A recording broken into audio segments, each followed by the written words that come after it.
Gente, vou trazer um dos nomes mais odiados pela extrema-direita e pelos assim chamados progressistas. Davi Decache, o economista, um dos economistas símbolo da esquerda e do pensamento econômico da esquerda brasileira. É sempre uma honra, uma alegria tê-lo aqui. Davi Decache, bom dia. Boa segunda para você, tudo bem? Bom dia, Mauro. Tudo ótimo. Sempre um prazer conversar com você e com os ouvintes do Manhã Brasil. Obrigado. Você precisa explicar muita coisa para nós hoje. Vamos começar por essa questão do última reunião do Copom e a elevação da taxa de juros em fantásticos no sentido de imagináveis, né? 1 ponto percentual. A explicação corrente de vários segmentos progressistas, né, do Lindbergh, a Glaze, ao Mantega, ao presidente da República, era que era isso mesmo que tinha que fazer, porque se não fizesse isso, o câmbio ia para 7, ou que o país ia derreter se os juros não tivessem aumentado. Eu queria a tua interpretação para o que aconteceu. Mauro, aí eu acho que são duas camadas nesse debate. A primeira é a seguinte: essa narrativa que agora justifica o aumento da taxa Selic na gestão do Galípolo, ela também necessariamente justifica os aumentos na taxa Selic no período do Campos Neto. Perfeito? Basicamente, o que eles estão falando é o seguinte: havia uma expectativa do mercado de aumento de taxa de juros, uma expectativa consolidada, e caso o presidente do Banco Central não legitimasse essa expectativa, teria uma pressão cambial com impactos na inflação. Tá? Essa justificativa é exatamente a que o Campos Neto usaria, né, nessa situação, e usou. Tá? Uma questão de expectativas. Então, ali apenas estavam se consolidando expectativas. Esse argumento, então, ele encontra uma hipocrisia, tá? Vou ser muito direto. Porque na época do Campos Neto era um crime isso. Era um crime.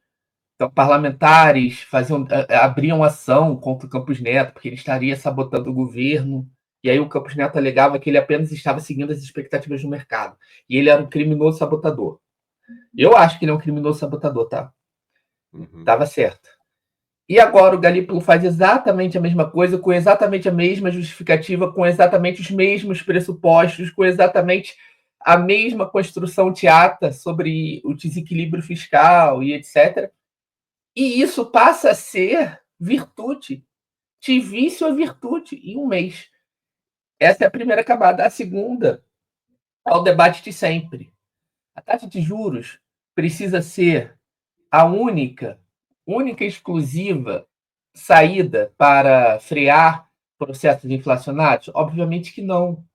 Nós temos que avançar em políticas não monetárias de controle da inflação. E vou finalizar dizendo o seguinte: a alta da taxa de juros, agora, as duas últimas altas, tem culpa também o governo federal, não só o Banco Central. Mesmo que fosse outro presidente do Banco Central. Por quê? Porque funciona assim, Mauro. Basicamente, o Banco Central, ele segue as regras, os bancos centrais de hoje, tá? São neoliberais. Eles seguem as regras do novo consenso macroeconômico. Então, eles têm regrinhas lá, tá? Dentro dessas regrinhas tem a tal da regra de Taylor. Se você tem uma inflação descolada, muito descolada do centro da meta, inclusive acima do teto da meta, a taxa de juros tem que subir para você puxar essa inflação para o centro da meta. Ou seja, como a inflação no Brasil está muito acima do centro da meta e do teto da meta, o Banco Central ele tem legitimidade, de acordo com o modelo convencional, para subir taxa de juros. Só que aí tem um ponto que é importante. Quem determina a Só para meta... esclarecer, né, Davi? A meta de inflação estabelecida por este governo, não é pelo Bolsonaro, né? Governo Lula, é 3%, é isso? O centro É da isso. meta é 3%, não é isso? Perfeito, é nisso que eu ia chegar. Não. Então, quem estabelece essa meta de inflação, né? Esse centro da meta de inflação que eu estou falando, é o governo federal, é o governo Lula, porque ele tem a maioria no Conselho Monetário Nacional. que é composto pelo Ministério da Fazenda, pelo ministro da Fazenda, pela ministra do Planejamento e pelo presidente do Banco Central. Então, o Campos Neto ele nunca teve maioria para definir qual é a meta de inflação no Brasil. Ele apenas toma essa meta como um objetivo e pratica taxa de juros compatível com essa meta de acordo com os modelos dele. Tá?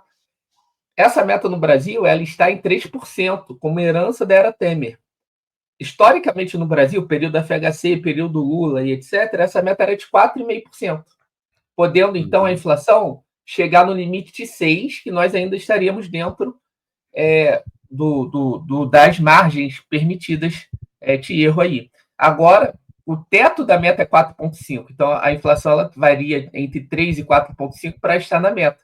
Estando fora disso, há pressão para a taxa de juros subir.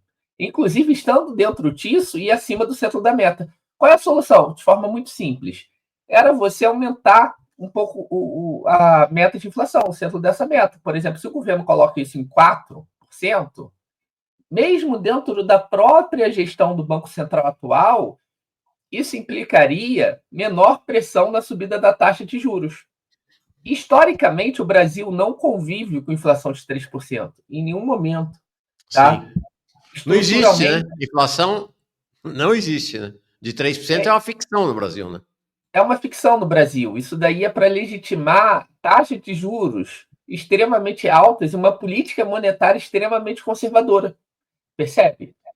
Por quê? Porque sempre você vai estar um pouco acima disso. Você só chega nisso quando você está desacelerando muito ou quando o câmbio está valorizando muito. Então, são situações muito específicas para você chegar nesse centro de meta que o governo define, que o governo Temer, o Bolsonaro, o Lula agora estão definindo.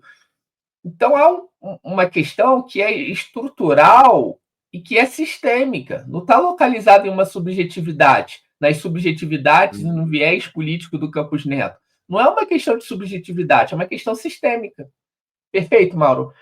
E aí a hipocrisia ela se escancara de forma a acabar, encerrar o festival de teatros que estavam acontecendo. Tá? É um jogo combinado, são gestões neoliberais no Banco Central, gestões é uma gestão agora que continua neoliberal, tá?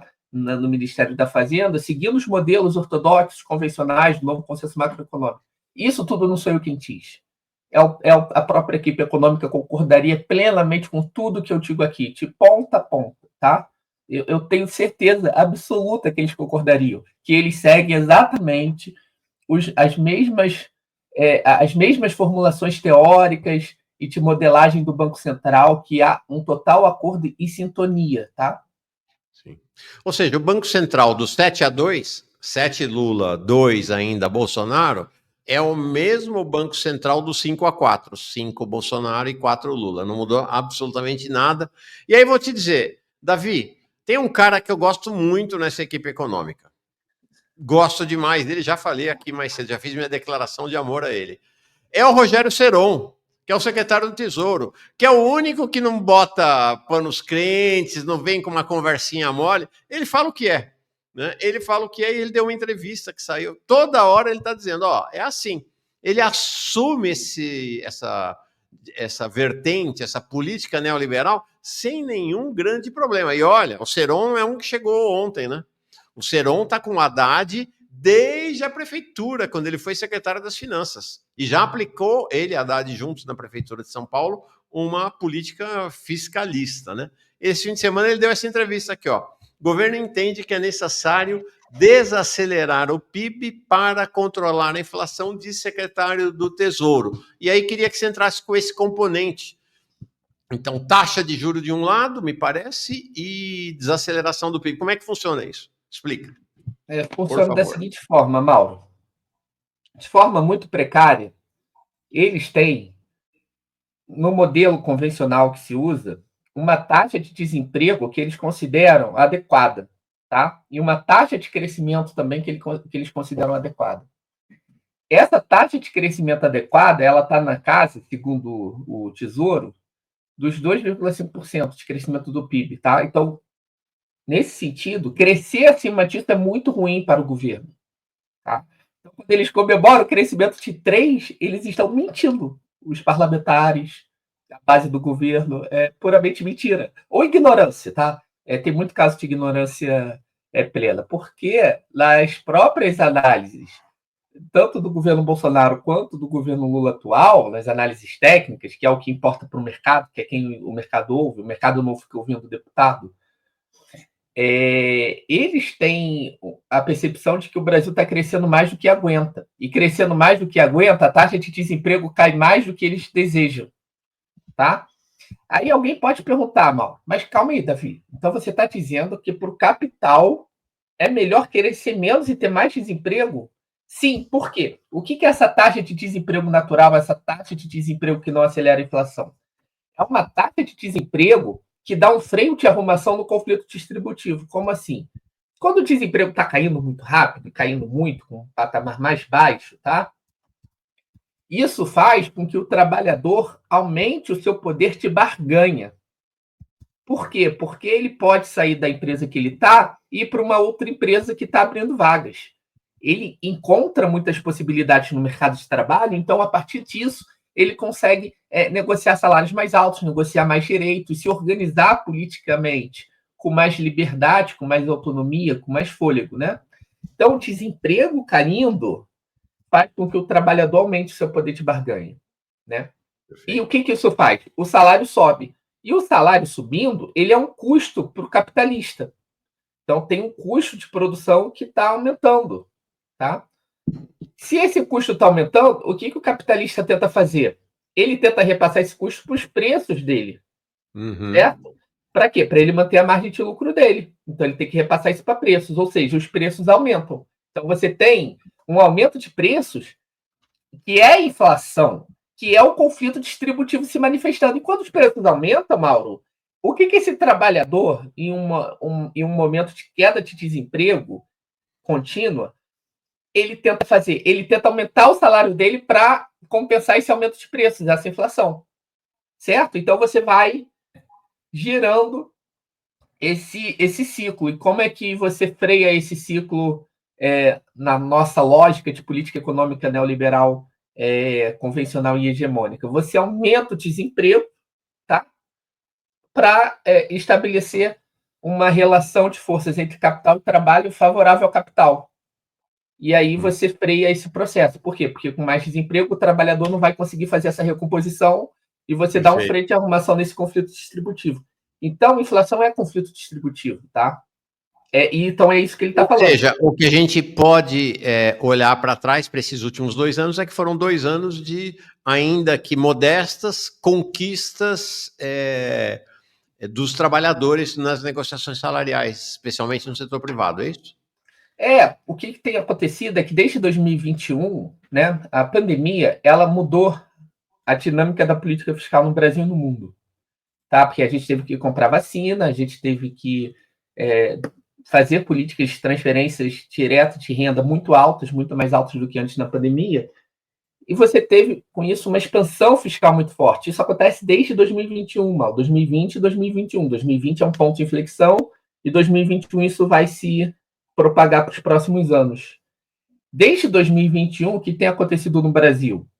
O mercado fala que o Brasil vai crescer 1% e o Brasil cresce 3%. Isso no governo Bolsonaro também, tá? Então a gente teria que elogiar o governo Lula e o governo Bolsonaro por estarem enfrentando o mercado, porque o que acontece é praticamente idêntico, tá?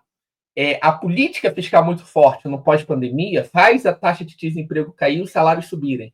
E o crescimento do PIB ser acima do que eles desejariam, acima desse produto potencial e dessa taxa de desemprego natural, tá?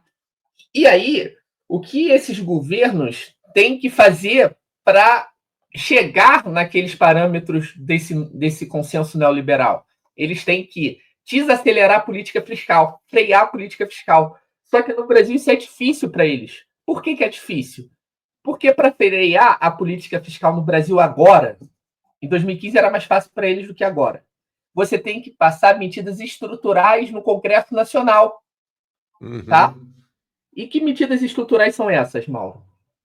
Por exemplo, os pisos da saúde e da educação, a Previdência Social, o BPC, eles crescem em um ritmo que na maior parte dos seus componentes, independe do governo de ocasião. Por exemplo, os pisos da saúde e da educação, eles crescem no automático de acordo com o que determina a Constituição Federal. Não é uma decisão do governo a taxa de crescimento da saúde e da educação no Brasil, porque tem os pisos na Constituição. Então, isso depende se é o governo Lula ou Bolsonaro.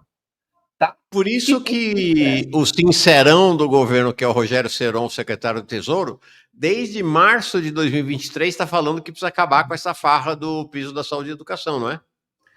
Exatamente. Por quê? Porque como a maior parte do orçamento hoje é obrigatório, mais de 90% do orçamento hoje são de gastos obrigatórios, e 10% são gastos de investimentos, ou seja, expansão de capacidade, construção de prédio, estrada e tal, e custeio, pagar luz e água, você tem uma margem de manobra muito pequena. Então, você tem que atacar piso de saúde e educação, atacar BPC, atacar Previdência, e isso não é fácil. Então, a política fiscal continua expansionista no Brasil, com uma expansão muito mais forte do que o novo arcabouço fiscal pretende e se propõe a fazer.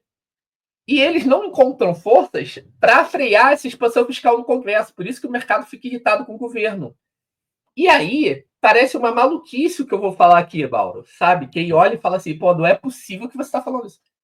A falta de correlação de forças para quebrar o piso da saúde e da educação, para quebrar a BPC, para quebrar a Previdência Social na sociedade, portanto, alguma restrição é gerada para o Congresso, faz com que essa política fiscal continue avançando, a falta de correlação de força no governo faz com que essa política fiscal continue avançando, porque o Congresso, por exemplo, no fim de 2024, rejeitou um ataque muito duro, tá? Que desmontava o PPC enviado pelo governo federal. Então, sim, naquele momento, eu posso te dizer com tranquilidade que naquele momento o Congresso Nacional salvou o BPC do governo federal, por conta, claro, da luta da classe trabalhadora. O relator era o Isnaldo Bulhões, do MDB, do Centrão. Ele é que segurou, né? Mas com a base parlamentar apoiando ele, né? Perfeito. Nós tivemos 2 textos, né? Para explicar aqui para os ouvintes. Nós temos 2 textos. Um primeiro texto é o que chega no Congresso, tá? É o projeto de lei original, que foi construído pelo governo e apresentado pelo José Guimarães, líder do governo. Perfeito? Portanto, é um projeto estruturado, formulado, desenhado de forma autônoma, relativamente autônoma do Congresso, no âmbito do governo Lula. Esse projeto é enviado ao Congresso Nacional. Quando ele foi enviado ao Congresso Nacional, ele já chegou muito ruim, destroçando o BPC, tá? Com regras radicais de desmonte do BPC. Quando ele chegou, muita gente falou assim, olha que loucura, o governo Lula mandou um projeto muito ruim para o Congresso, e esse projeto muito ruim certamente vai piorar no Congresso. Eu falei, não, vai melhorar. Vai melhorar. O Congresso não é capaz de piorar algo tão ruim. Então vai melhorar. Olha o grau de bizarrice. E aí, quando isso chega no Congresso, isso chega para a mão do MDB, tá? Os ataques eram muito ferozes, eram muito agressivos contra a classe trabalhadora. E isso vai gerar pressão do povo, insatisfação popular contra o deputado que vota nesse troço, né? Por exemplo, você tirar o benefício de prestação continuada, que é o que sustenta a pessoa com deficiência em situação de extrema pobreza, a pessoa idosa em situação de extrema pobreza, é muito cruel na percepção da sociedade. Perfeito? Então, o que o governo tem que fazer? Pagar 4,2 bilhões em emendas de orçamento secreto para o Lira distribuir para o Congresso para aprovar essas medidas. Ou seja, o Lira aqui, ele é o intermediário. Uhum. Perfeito? Ele não é o centro do jogo. O centro do jogo é o capital. Uhum. É um sistema capitalista, agressivo, neoliberal, em que o governo é o gerente, o Lira é o intermediário e o Congresso, ele, no final das contas, cobra para praticar o crime. É o executor do crime ali. E aí o governo paga 4,2 bilhões em emendas de orçamento secreto para o Congresso aprovar um ataque ao BPC. O Congresso não aprova. Tá? Mesmo pagando, por conta da pressão popular. Com isso tudo, eu fecho dizendo, Mauro, o governo tem encontrado dificuldades para frear essa política fiscal. Daí a declaração de Rogério Ceron falando, olha, estamos crescendo mais do que deveríamos. precisamos desacelerar a economia rápido. E para isso, o que ele defende? Aqui é uma matéria. Se você pegar o conjunto de matérias do Rogério Seron, ele vai chegar no que eu estou falando. Ele vai defender, por exemplo, quebrar o piso da saúde e da educação. Para quê? Quebrando o piso, o governo vai poder cortar lá também. Hoje está protegido, o governo não tem espaço para cortar. Ele vai defender uma redução no pagamento global, macroeconômico do BPC para a população, ou seja, sistemicamente atacar o BPC, seja com pente fino, mudanças de regras, a mesma coisa ele defende para o Bolsa Família. E então, a lógica do governo Lula é de desaceleração da economia, porque está acontecendo uma aceleração desde o governo Bolsonaro que eles não conseguem segurar. Feche com um dado, Mauro. Governo em 2021, era o governo Bolsonaro, certo? Fevereiro de 2021. Desemprego, 14,9. Tá? O desemprego ele vai cair em dezembro de 2022, tá? O último mês do Bolsonaro, para 7,9. É uma queda de 7 pontos. Eu não vi ninguém falar assim. Essa queda forte do desemprego e o crescimento econômico prova que o governo Bolsonaro não é neoliberal e é do povo. Alguém falou isso? Eu não lembro. Aí agora o desemprego cai de 7,9 em 2 anos para 6. Cai 2 pontos, mais ou menos, certo? E isso provaria, supostamente, que cair 2 pontos agora prova que o governo é progressista, avançado e tem dados maravilhosos. Isso é incoerente. Você olhar o dado e, a partir de dado, você construir uma narrativa descolada do que é real, do que é concreto, tá? E aí é o seguinte, é claro que o pessoal faz a alegação, principalmente a mídia progressista, e ela tem conexão, que é do terreno das intenções, né? Ah, não, mas o Bolsonaro teve uma má intenção porque ele queria se reeleger. E o Lula, em tese, tem uma boa intenção porque ele quer o bem do povo brasileiro, né? É um pouco esse universo das intenções. Mas, de fato, Davi, você chega no final de 2022, o crescimento foi 3%. Porque existe uma versão que é divulgada pelos setores governistas, progressistas, de que os governos Temer e Bolsonaro foram um desastre do ponto de vista do crescimento econômico. Não é bem assim, né? Então, não é bem assim. Então, você não tem nem um desastre do ponto de vista do crescimento e nem um desastre do ponto de vista do desemprego, né? Então, isso até a pandemia. O que acontece? A gente tem momentos de ruptura no Brasil econômicos, né? 2014 para 2015 é um, que é onde o crescimento ele vai sendo detonado pelas políticas de austeridade, começando no governo Dilma. Então, veja, é um movimento do capital cujo os governos de ocasião são gestores disso, né? Então, você tem o governo Dilma desacelerando forte a economia em 2015, depois isso vai continuar com o governo Temer, isso vai se consolidar constitucionalmente com o teto de gastos e com o governo Bolsonaro, né? Então, você vai ter ali um ataque ao crescimento econômico para você manter taxa de desemprego disciplinadora. Isso vai acontecer até a pandemia. A pandemia é um segundo ponto de ruptura. Ou seja, você vai ter uma linha de continuidade clara entre Joaquim Levy, Meirelles e Paulo Guedes até a pandemia. É isso. Até a pandemia, perfeito. Exatamente, que é baixíssimo crescimento, desaceleração da política fiscal, tá? Perfeito. E com reformas estruturais e estruturantes da economia, por exemplo, reforma trabalhista, reforma da Previdência, são ataques estruturais ali que estão acontecendo naquele momento. O que acontece com a pandemia, o capital, ele precisa fazer um recuo tático, ele precisa de política fiscal expansionista. Perfeito? O capital, em determinados momentos da história, ele precisa ser mais keynesiano, tá? Na crise, o capitalista ele vira keynesiano. E aí, com a pandemia, eles precisaram expandir fortemente os gastos para o capital se salvar de si mesmo, porque se as pessoas morrem e não tem auxílio, eles não têm demanda, não tem quem explorar e o mundo acaba, né? Pô, então, você tem que, basicamente, permitir que o governo, naquele momento, faça uma política fiscal expansionista, até para salvar as empresas, para salvar bancos, não só as pessoas. Então, naquele momento, eles fizeram um recuo tático e permitiram que o governo se livrasse de absolutamente qualquer regra fiscal. No Brasil, a gente ficou sem regra fiscal durante quase 2 anos, praticamente, né? Durante o período de pandemia, mais de um ano. Sem regra fiscal nenhuma, Mal. Nenhuma. Então, precisa de vacina? Vamos comprar vacina. Precisa de salvar empresas grandes, pequenas, vamos salvar. Então, o capital foi liberando. O que acontece é que agora, passou a pandemia, ele precisava retomar a política de austeridade que foi implementada entre 2015 e 2020 dentro da estrutura do que se chama Ponte para o Futuro, dentro do modelo estabelecido ali em 2015, que é a Ponte para o Futuro. E ele tem encontrado dificuldades. Por quê? Porque passou a pandemia, chega 2022, o ano seguinte à pandemia, 2022. Em 2022, o que o Bolsonaro quer fazer? Um estelionato eleitoral, certo? Então, ele não podia meter austeridade fiscal ali. Ele tinha que fazer mais um ano de expansão fiscal para ser reeleito e aí implementar uma política de forte austeridade fiscal. Pode ter enganado o povo. Ou seja, eu vou dar auxílio emergencial e depois eu tiro tudo em 2023. Era isso que ele queria. Um governo fascista, negacionista e golpista. Bom, o que acontece com isso? Em 2021, ele cresce mais 4%. Tá? Mais 4% o governo Bolsonaro cresceu em 2021. Em 2022, ele cresce 3%, só que ele cresce em cima de uma base que era forte, de 4%. Tá? Então, você cresce 4 e 3. Então, são crescimentos fortes. Em 2023, o governo Lula também cresce mais de 3.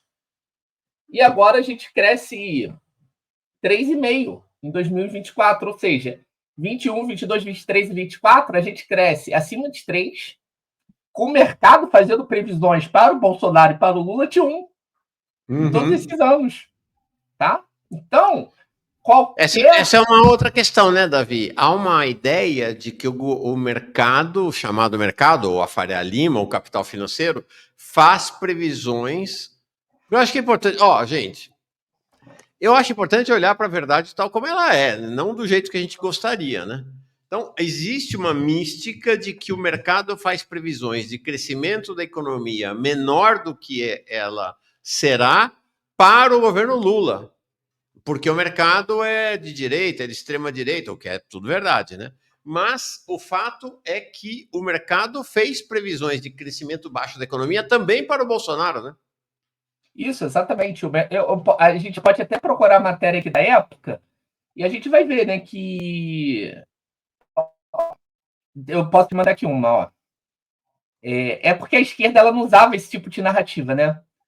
Eu vou te mandar aqui uma, Mauro, aqui no chat privado, ó. Isso daqui é uma matéria, por exemplo, aqui que eu tô de 2021, tá? Com as previsões do mercado para 2022, final de 2021, governo Bolsonaro para o ano de 2022, tá? Aqui o mercado ele chegou a ter a previsão de que o Brasil ele cresceria muito pouco. Aqui tinha gente falando em menos de 1%, tá? Aí no decorrer da matéria vai ter um ponto que ele vai falar assim: é o caso do Itaú, que revisou na segunda sua projeção para o piso do país em 2022 para queda de 0,5%. JP Morgan, MB Associados cortaram suas estimativas de 0,9% e 0,4%, respectivamente, para 0%. E aqui eles vão mostrando que a perspectiva era péssima. Tá? E o Brasil cresce. Por quê? Porque a política fiscal expansionista, você botar dinheiro na mão do povo, mesmo que de forma oportunista, golpista, faz o país crescer. Tá? Então, essa é a grande questão. Bolsonaro aumentou o auxílio emergencial fortemente no segundo semestre, perto da eleição. Era um estelionato eleitoral aquilo. E deu auxílio caminhoneiro, deu auxílio taxista. Ele controlou o preço dos combustíveis. Lembram? Por quê? Porque os governadores... Ele pagou para os governadores não aumentarem o ICMS. Por exemplo, o governador vai ganhar mais 50 centavos por litro aumentando o ICMS. Tá? Eles falam assim: não, eu te pago isso.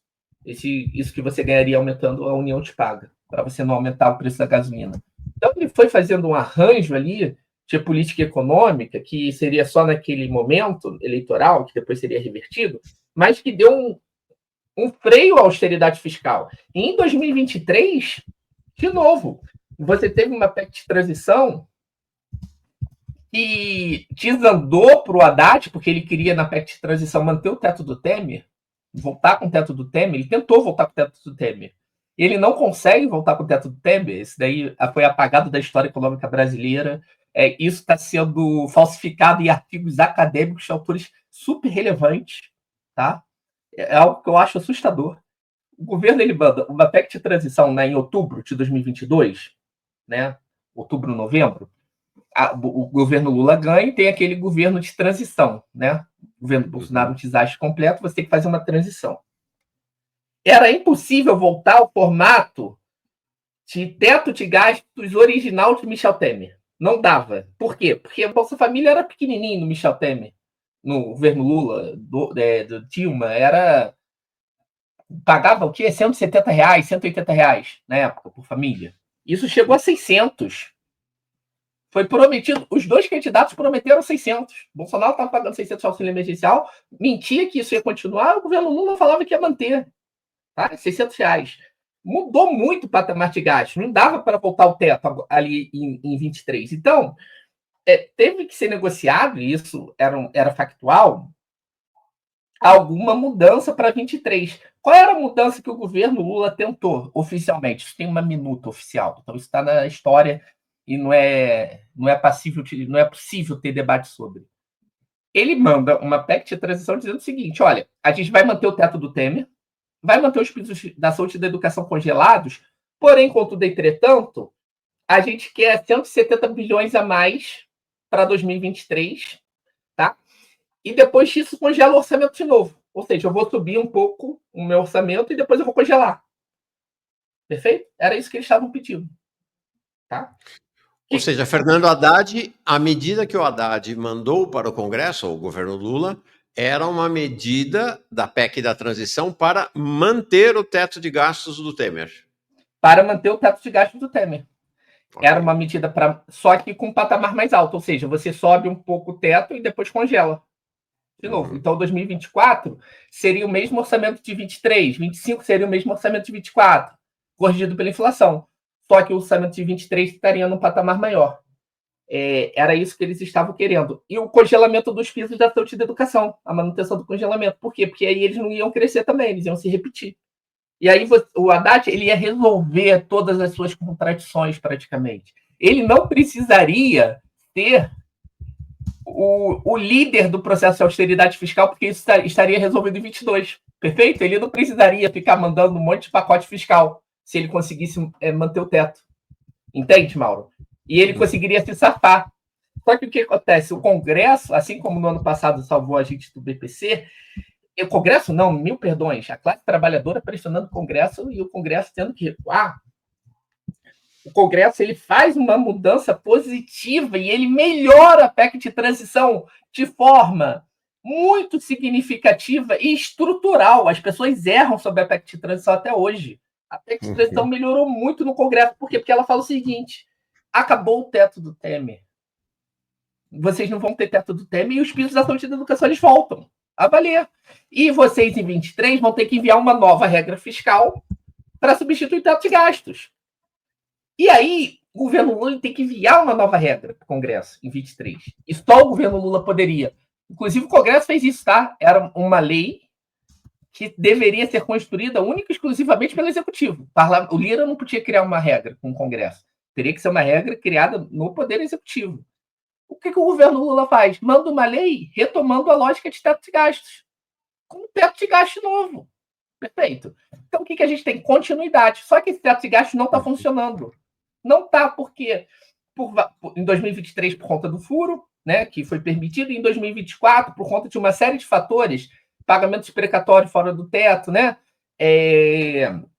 a tragédia do Rio Grande do Sul desencadeou uma política fiscal expansionista. Então, são fatores exógenos ao governo que fizeram com que a política fiscal fosse mais expansionista que eles gostariam.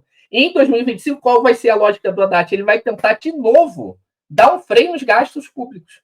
Talvez não consiga. Se ele fracassar, como os governos Bolsonaro e Lula têm fracassado até agora, isso pode manter a taxa de desemprego mais ou menos.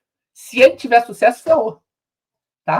Agora, então, se ele fracassar, o capital financeiro, o sistema financeiro, a Faria Lima, vão no pescoço dele, né?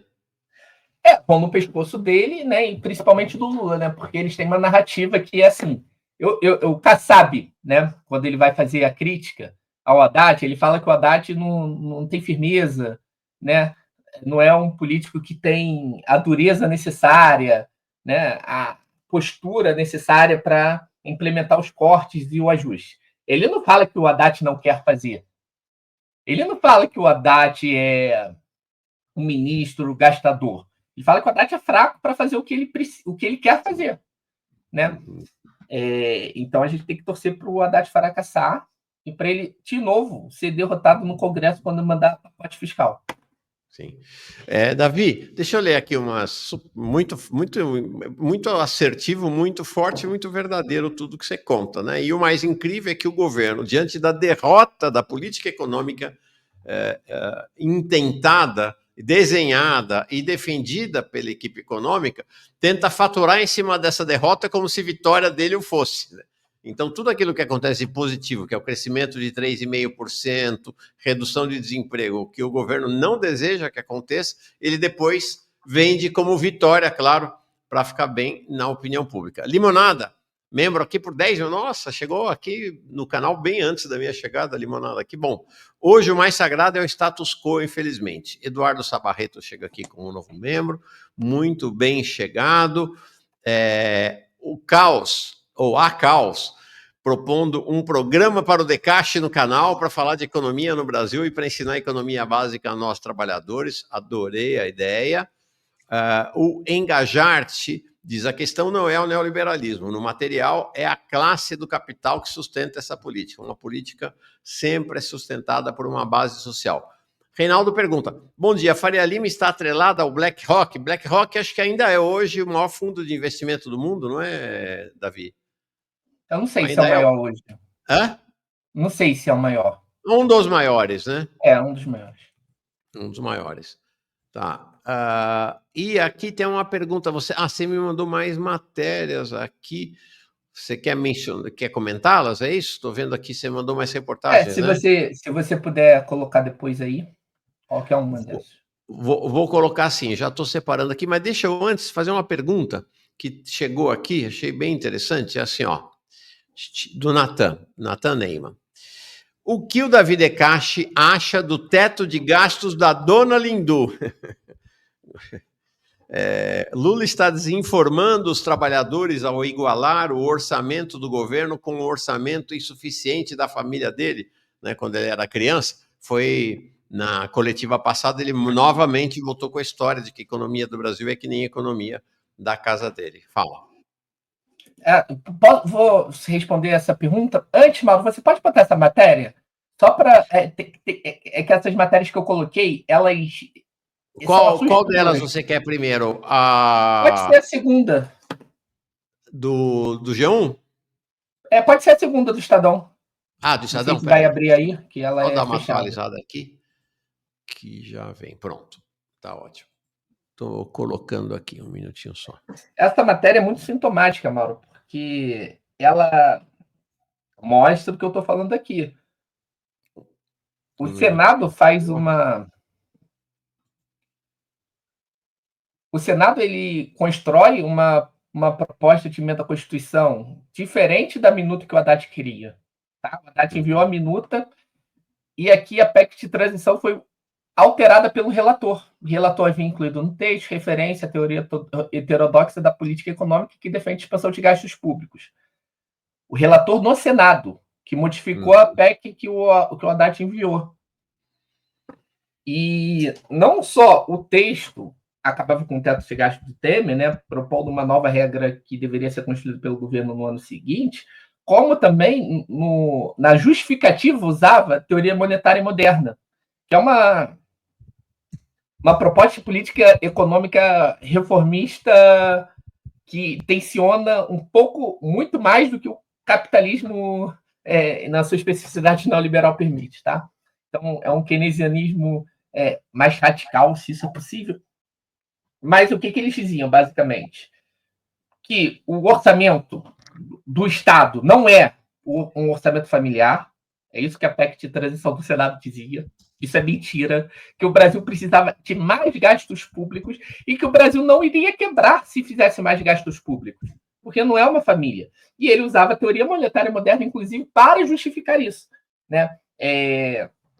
Eu sou um dos pesquisadores, né, nessa área da teoria monetária moderna, que é uma proposta de política econômica mais avançada, embora não seja uma política de transformação radical da sociedade, seja uma proposta reformista. Bom, o Haddad ele se incomoda com isso. E como representante do mercado, ele atua no Congresso para tirar essa menção. Veja, mesmo antes do governo Lula começar, fica claro de onde vem a essência, né, da gestão do neoliberalismo dentro do Estado. Ela vem do executivo. Ali é o executivo atuando para o Congresso fazer algo pior para o povo. Ou não. É isso, exatamente isso. Ele vai, como representante do mercado, falar para o Senado: vocês alopraram. E aí entra a coisa da dona Lindu. Como eu falei aqui lá no início, a austeridade fiscal ela é feita para dar um frente à arrumação da economia, para estabelecer e manter estável a ordem do capital. Perfeito? Não é uma questão que o Estado vai quebrar. O Estado não quebra na própria moeda que ele emite, isso é impossível. Tanto é que qualquer um aí que já fez algum investimento na vida, ou se quiser pesquisar, o que o mercado chama de taxa livre de risco? É a taxa de juros dos títulos públicos. Por quê? Porque o risco, segundo eles, é zero ou quase zero. Perfeito? Por que é zero ou quase zero? Porque o Estado não quebra. Então, o próprio mercado, quando ele vai fazer qualquer cálculo econômico, Mauro, qualquer um, ele se baseia no CDI, que no fim das contas é a taxa de juros paga, né? E vai acompanhar a Selic, que é a taxa de juros que paga título público. Tá? É LFT. Então, aquela taxa é livre de risco. Então, os investimentos têm que dar pelo menos aquilo. Entendeu? Tem que dar pelo menos Selic, senão é muito ruim. Você não ganha pelo menos Selic. Selic é o que você ganha sem risco. Então, você tem que fazer assim. Por que o Estado ele tem essa capacidade segundo o mercado, não é segundo eu? Quando eles falam de investimento, eles falam dessa lógica, que não quebra. Quando eles falam de macroeconomia, começa a quebrar. Vira família. Porque, primeiro, na macroeconomia, é impossível todos os setores terem superávit ao mesmo tempo. Perfeito? Por exemplo, imagina um mundo que tem João e Maria. Se João ele é superavitário, Maria tem que ser deficitária. Porque ele é superavitário com alguém que é deficitário, que é a Maria. Se Maria é superavitária, João tem que ser deficitário. Se Maria deve R$10 ao João, ela está devendo 10, quer dizer que João tem R$10 para receber. Mas, Davi, isso é meio ridículo, Davi, isso é muito óbvio. Isso. Agora imagine um mundo, tá? Uma economia fechada que tem o setor governo e o setor privado, como era João e Maria. Quando o governo tem superávit, o que acontece com o setor privado? Ele tem déficit. Uma economia só com dois agentes. Se o setor privado tem superávit, o governo tem déficit. O superávit do governo é déficit do setor privado. O déficit do governo é superávit do setor privado. Entendeu? Então não tem como eu ter superávit do governo e das famílias nessa economia fechada. Aí, se botar o resto do mundo, vai complicar um pouco mais aqui o nosso raciocínio. Mas a ideia vai continuar próxima. Bom, então, o que faz o governo ter que ter sempre superávit? Se ele tiver sempre superávit, o setor privado vai ficar sempre déficit, ele vai quebrar. Ué, o setor privado quebra, eu quebro. Quem quebra mais fácil? Eu ou o governo? Né? É o governo. Tanto é que eu não tenho teto de gasto aqui. Ninguém precisa criar uma lei falando assim: Davi, você não pode gastar mais de R$1 milhão por mês. Ninguém precisa criar essa lei. Porque eu não tenho dinheiro, eu quebro. Eu nunca vou conseguir dinheiro para isso. O governo, como ele não quebra, tem que botar regra orçamentária para ele não gastar e atender as necessidades da população, né? Bom, Mauro, o ponto é que esse governo ele precisa fazer superávit quando ele quer desacelerar a economia. Ele precisa fazer uma política fiscal mais contracionista quando a economia precisa desacelerar e mais expansionista quando ela precisa acelerar. É assim que funciona a macroeconomia, inclusive para o economista ortodoxo neoliberal sério. Tá? Não é uma dona de casa. Então ele vai falar, olha, agora é hora de expandir gastos porque a economia está desacelerada. Ou agora é a hora de retrair gastos porque a economia acelerou demais. É mais ou menos o que o Rogério Ceroli está falando. Ele não está falando que tem que cortar gastos porque a gente vai ficar sem dinheiro. Está falando que tem que cortar gastos para desacelerar a economia. Só que esse mecanismo complexo, ele geraria um debate profundo na sociedade. Primeiro, por que a gente tem que desacelerar agora? Por que a gente não pode continuar acelerando? Por que a gente não pode atender essa necessidade, essa e aquela? Por que a gente não controla a inflação de outras maneiras? Por exemplo, segurando os preços administrados, tendo estoques reguladores de alimentos. Entende? E é muito mais difícil você justificar a austeridade fiscal se for na lógica que o Rogério Serão falou, para desacelerar a economia. É muito mais difícil. Então, eles usam uma mentira, como a religião foi usada em alguns momentos da história para justificar barbaridades. Né? Não que a religião seja isso, mas ela foi instrumentalizada para tal em alguns momentos. Né? Então, eles usam uma mentira, um mito, eles criam um mito de que o Estado é como uma dona de casa, é como a sua economia aí da padaria, a sua economia doméstica. Se você gastar mais do que arrecada, uma hora você quebra e ninguém vai querer te emprestar dinheiro porque você é caloteiro. E aí você vai à falência absoluta. É isso que eles contam. Só que isso é absolutamente mentira. Por quê? Porque o Estado, ele gasta na moeda que só ele emite. Ninguém pode emitir essa moeda, só o Estado. Então ele não pode ficar sem a moeda que só ele emite. Então qual é o limite do gasto? É a capacidade produtiva da economia. Ponto é que o Estado, ele pode gastar mais que arrecada. E aí, seguindo Gramsci, Maurício, eu prometo, é um desastre absoluto e talvez essa seja a nossa maior derrota nesse momento. A maior derrota ideológica da classe trabalhadora nesse momento talvez não seja o pacote contra o BPC enviado no ano passado, não seja um novo teto de gastos. Nossa maior derrota é quando um governo que deveria representar a classe trabalhadora, um governo que é percebido por grande parte da militância de esquerda como um representante da classe trabalhadora, ele trabalha, ele atua para conseguir o consenso da classe trabalhadora para um projeto que favorece apenas o capital, em detrimento da própria classe trabalhadora, prejudicando o próprio povo trabalhador.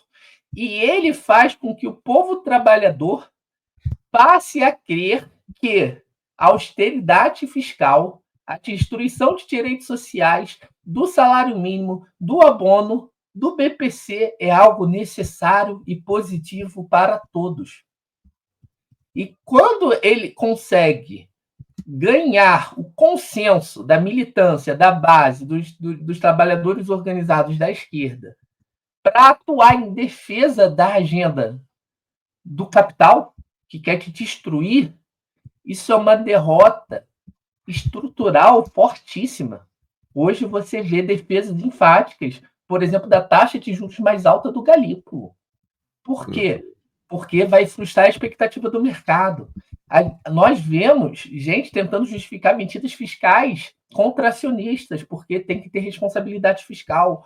Ou seja, o neoliberalismo, ele hoje consegue administrar a ordem e o seu processo de exploração expoliativa violentíssima com consenso de partidos parlamentares, de movimentos sociais e de uma militância até organizada. Isso é trágico. Ele consegue avançar, destruir sem resistência, sem precisar usar a coerção direta. Tá? E o PT ele tem cumprido esse papel na história, de impor as medidas do capital a partir do consenso da classe trabalhadora, sem precisar recorrer à coerção mais direta. E ele tenta se mostrar viável para o capital por conseguir fazer isso. Ou seja, ele promete ao capital a manutenção da ponte para o futuro, a conclusão da ponte para o futuro, sem maior resistência e tumulto na sociedade, porque ele vai obter o consenso e vai parar tudo. Ou seja, se o Campos Neto aumentasse em 1 ponto agora a taxa Selic, teria CUT na rua, na Paulista, teria um grande reboliço, gente no STF falando que ele é criminoso e seria um caos. Galípolo aumentou, tá tudo bem, tá tudo tranquilo. E é isso que o Lula tenta falar para o mercado. Eu consigo aumentar 1 ponto com o Galípolo, tal qual o Campos Neto aumentaria, na maior paz.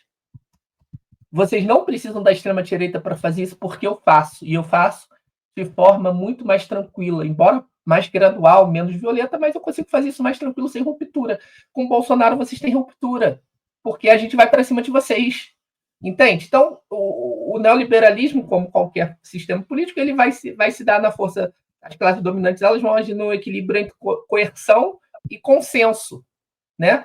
O governo Lula, ele consegue impor esse projeto agressivo com o consenso da classe trabalhadora, e isso é muito ruim. Isso vai demorar muito para a gente reverter, sabe? E aí são vários fatores, não é só isso não, Mauro. Por exemplo, a história que se consolidou é que a grande política da esquerda deve ser a portas fechadas dentro do Congresso, dentro do Executivo, sem ninguém saber. Confia que eles sabem o que estão fazendo. É uma lógica desmobilizadora para a militância, e a militância petista defende isso, né? Que não tem que ficar falando muito, que não tem que ficar se organizando muito, tem que fazer a negociação ali, né? Ou que qualquer medida de austeridade fiscal, ela tem que ser feita, e aí você justifica assim, se o governo Lula fez é porque não tinha correlação de força no Congresso. É altamente desmobilizador da classe trabalhadora. Então, nós temos hoje consolidadas narrativas desmobilizadoras, o que é totalmente diferente de 2015. Em 2015, Mauro, a Dilma, que é PT, ele estava fazendo austeridade fiscal, mas com resistência enorme dos partidos, dos setores organizados e uma oposição radical da esquerda.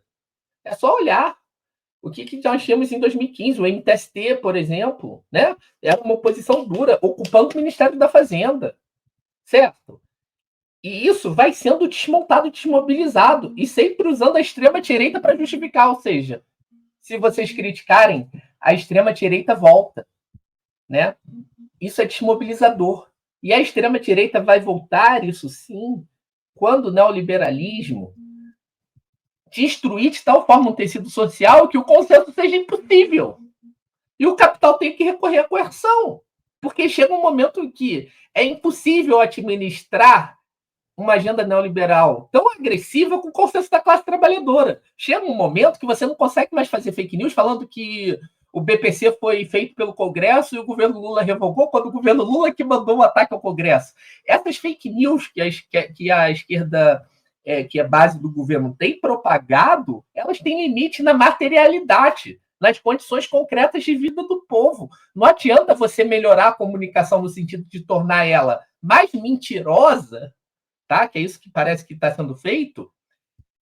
Isso não tem, isso tem limite, isso chega no limite, porque o povo está vendo se a condição de vida dele está melhorando ou não. Não é uma questão de narrativa. A materialidade, as condições concretas de vida da classe trabalhadora, elas importam muito, tá? E isso sim, quando elas estiverem totalmente insatisfeitas, desiludidas, elas recorrem à extrema-direita numa total desesperança com o futuro, como se fosse... Isso acontece no mundo, né? Com a Le Pen na França, com o Trump nos Estados Unidos. É um movimento global do neoliberalismo em sua crise estrutural mais profunda, em que ele perde legitimidade e o capital tem que recorrer à extrema-direita em todos os lugares, né? E aí o capital ele consegue estabelecer um jogo entre o neoliberalismo progressista e o neoliberalismo autoritário antidemocrático e consegue impor na sociedade essa falsa polarização. E ele transita entre um e outro, em que o André Esteves ele fala o seguinte, ele resume melhor do que eu. Eu sempre escuto o André Esteves, é muito bom escutar ele. Escutar o Rogério Seron, o André Esteves, é importante acompanhar esses caras, tá? O André Esteves fala o seguinte em uma apresentação do Haddad no BTG. O Haddad ele presta contas ao BTG a cada 6 meses, tá? Então tem uma palestra lá aberta, ele vai lá a cada 6 meses. Ele fala o seguinte, hoje nós temos um país, um Brasil, que avança independente de governo. Avança para ele.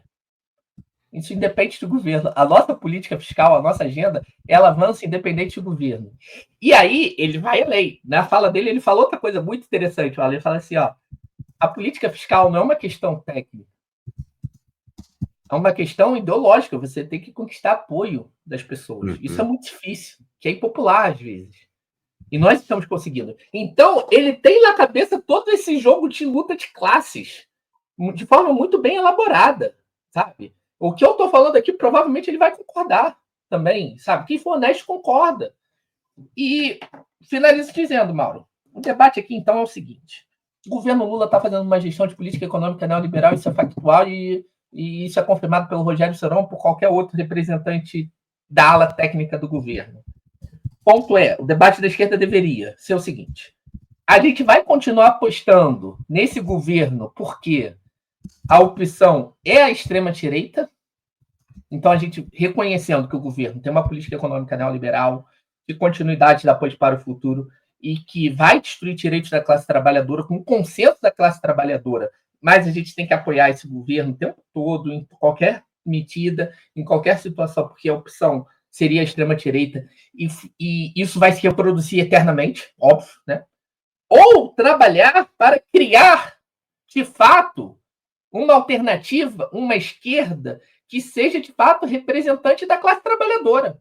Eu sou da linha que precisamos sair do falso dilema entre neoliberalismo progressista e neoliberalismo autoritário. O neoliberalismo fantasiado, né, de progresso, e o neoliberalismo que se mostra abertamente como uma política reacionária de retrocessos profundos. Porque as duas vão levar ao mesmo lugar, em velocidades diferentes, tá? Com resistências, com brigas, com consequências diferentes, mas vão levar ao mesmo lugar, que é a total destruição da sociedade, do meio ambiente e da vida humana. Tá? Então, eu tenho convicção, na verdade, de que nós precisamos fazer com que uma nova esquerda esteja em processo de nascimento. Tem que nascer uma nova esquerda, porque essa esquerda morreu. A esquerda hegemônica no Brasil morreu. E uma nova esquerda tem que nascer o mais rápido possível. Tá? Nossa. Davi, olha, estou muito impressionado. Estava aqui, enquanto você ia falando, eu estava escrevendo aqui, anotando realmente para fazer cortes e recortes. Nossa, a aula mais aguda que eu já vi até hoje sobre economia, e que vai chegar ao fim e ao cabo a conclusão que a gente trouxe aqui com o Eribaldo Maia na sexta-feira, que é exatamente o livro dele com Jones Manuel, que é Cinismo e a Morte da Esquerda, né? Que é exatamente esse tema que você está trazendo para nós aqui, muito forte mesmo. Eu escrevi o prefácio do livro. Eu ia falar exatamente isso, que o livro é tão bom, é tão bom, é tão bom, que quem fez o prefácio é o Davi, que é sensacional. Eu li, o livro ainda não está na rua, né? Está em pré-lançamento, você pode comprar lá na editora Ruptura, mas o Eribaldo me mandou um PDF aí das provas finais, li uma parte expressiva do livro e li a sua introdução, que é um negócio fantástico, fantástico. É um pouco do que está nessa aula aqui, mas essa sua aula hoje, acho que raras vezes eu vi alguém condensar com tanta assertividade e precisão esse momento que a gente vive, né? Muito, muito forte. E aí tirar essa polêmica, né? Não é a crítica da esquerda radical que leva governo progressista nenhum para o buraco. O que leva governo progressista para o buraco é a política neoliberal progressista que eles executam. Vide Alemanha, vide Estados Unidos, vide Argentina, né? Tá aí, né? No mundo inteiro. Vide França. Na França, por sinal, só não foi para o buraco porque lá sim teve uma esquerda radical forte o suficiente para evitar a entrega do poder para a extrema-direita. Se não teria entregue, né? Se não teria entregue. Sensacional. Ufa. Davi é a paulada necessária. Muita gente aqui dizendo que se fosse presidente você seria o ministro da Fazenda, com certeza seria meu também. Né? Davi Decache virado na MCT, aula fantástica. Maria da Conceição Tavares, provavelmente. Hã? Eu acho que é Maria da Conceição Tavares que ele está botando. Virado... Baixou a Maria da Conceição Tavares no Davi Decache hoje, maravilha. Isso é um elogio, hein, Davi? Grande elogio. Um grande elogio, uma grande referência. Elogio. Verônica Nascimento, Davi é uma paulada necessária, a admiração, realmente muito, muito forte essa sua fala. E não é só forte do ponto de vista de ser uma fala radical, ela é radical, mas ela é muito reveladora, ela desveste, ela revela o processo no qual nós estamos imersos. É realmente muito, muito impressionante. Eu queria terminar com uma questão pontual, Davi. Nosso horário já passou de muito, mas ainda tem uma questão que está me incomodando demais desde a coletiva do presidente Lula e do conversê dele com a Haddad, né? Nós vimos uma reunião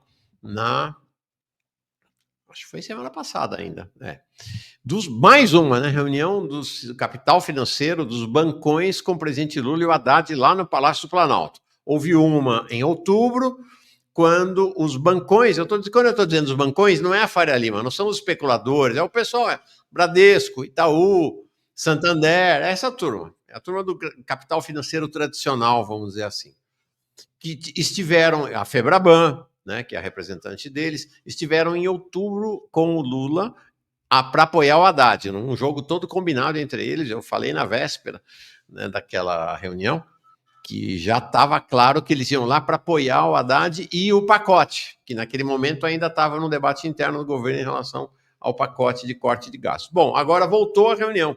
E esta reunião foi para criar um consignado do setor privado.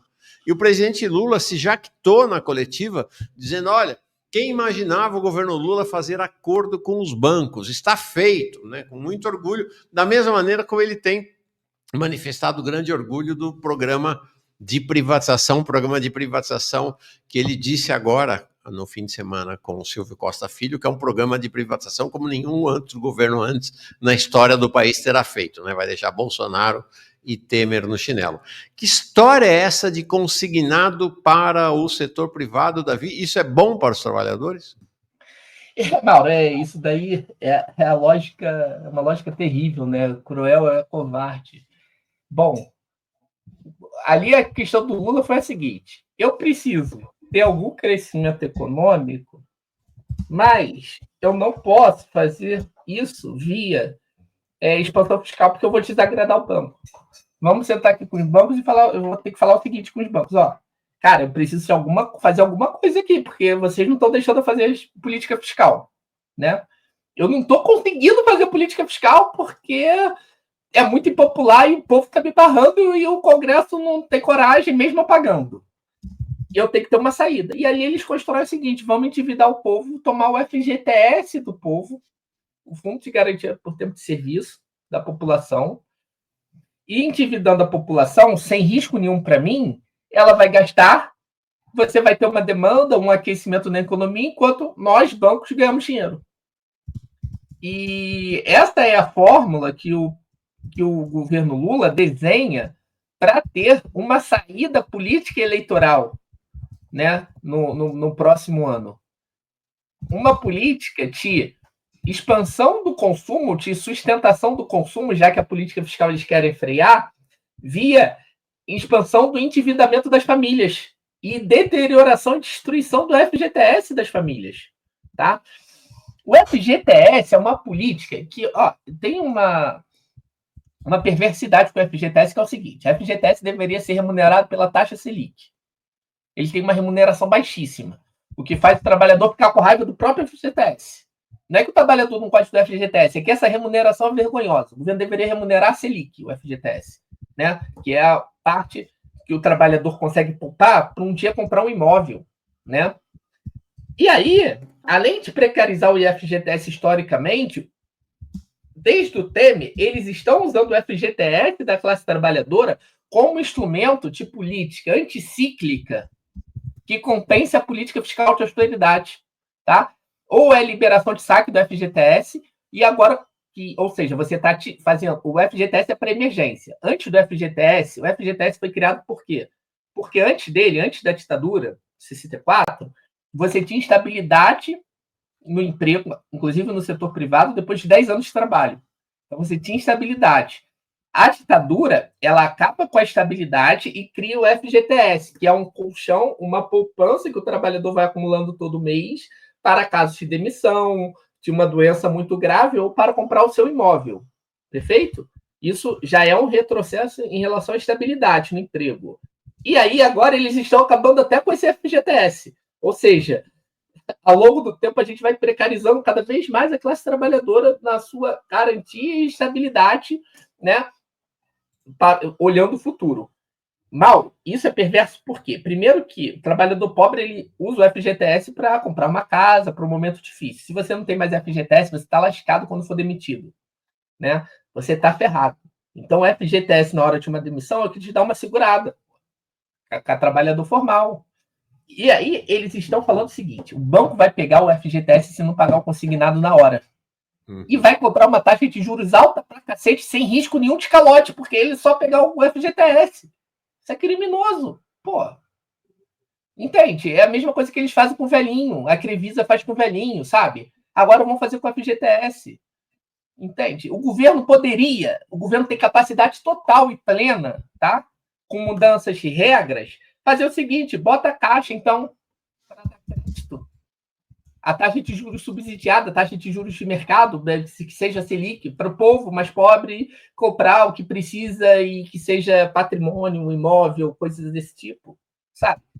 Mas não, estão colocando os bancos para ganhar dinheiro em um estelionato. Por quê? Porque isso tem limite, Mauro. Esse tipo de endividamento. Porque uma hora a FGTS das famílias vai acabar e esse estímulo vai acabar, sabe? Não se faz isso é sacanagem com o trabalhador. Que o governo deveria estar discutindo de FGTS vamos pegar e criar uma remuneração digna para o FGTS. Vamos fazer política fiscal para o trabalhador não ter que se endividar no consignado. Eu não quero trabalhador endividado, eu quero trabalhador sem dívida.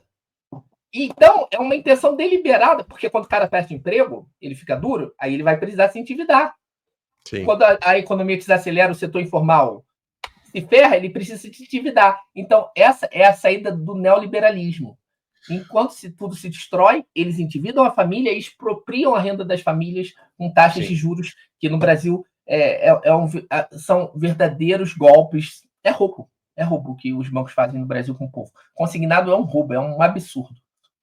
Eu estava com essa percepção, você agora explica para nós por que isso.